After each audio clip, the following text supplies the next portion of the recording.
All right. So, welcome back. I hope you're having a great day. And I'm going to share some more of the stuff that's just on my mind and heart.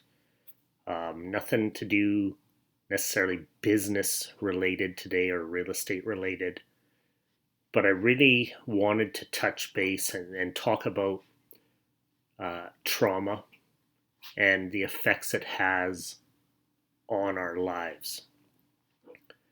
When you have suffered from childhood trauma, or and I can't speak to other people's types of trauma, I can only speak to mine, but it has a profound impact on your life.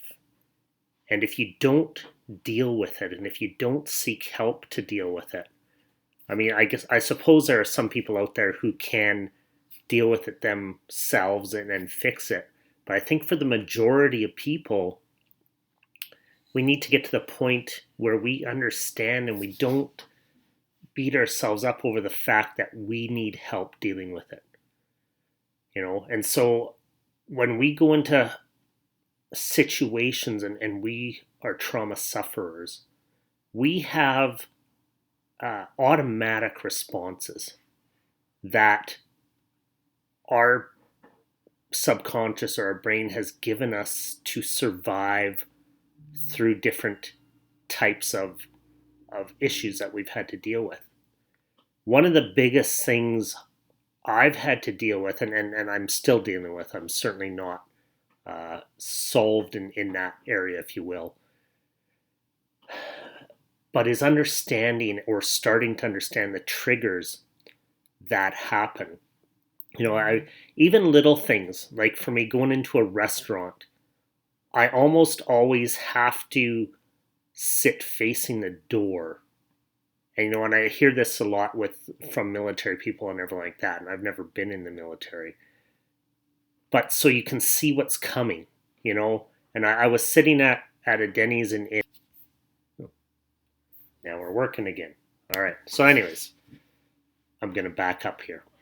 I was sitting at a Denny's in Anthem, Arizona, eating breakfast, and I took my seat and I was facing the door, and an older gentleman comes in and he just sits down, his back's to the door, and I'm thinking to myself, man, what if someone comes in and has ill intent? He's got no chance, And it sort of hit me. It's like, that's screwed up. That's the first place your brain goes to, is that how am I going to look sitting in Denny's watching for someone to come in with ill intent, But it's been conditioned through my whole life. And I think a lot of people with trauma, it's been conditioned through our whole lives. And it's something that I'm getting a better handle on, how much trauma has affected my life and how much it affects other people as I'm opening up and talking about it. I'm talking to people all the time, and even little stuff like I've had some great conversations recently with people who don't even understand it. And when I go and I says, what's happened in your life?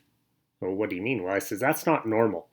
I says, I think there's some trauma there because the way you're acting just does not lend itself to, what you're talking about and how a normal, well-adjusted person is.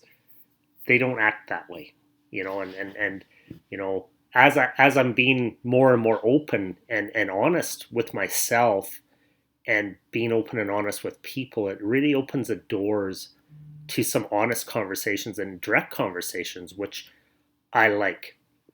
I'm a pretty private person, like I've said, but I'm trying to live life intentionally. And part of that intentionality is letting people in, which is an oxymoron when you have trauma, because you survive in trauma by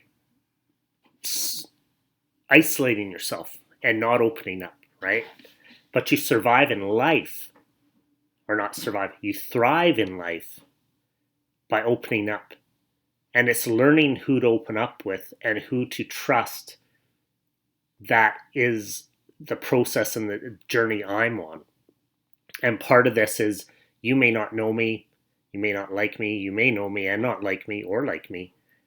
And I don't care, because I have people in my life now who I feel have my back no matter what. And that's quite freeing. And if you're dealing with trauma and you're living in trauma, you may not be able to see that yet. And I hope for you, you can get there.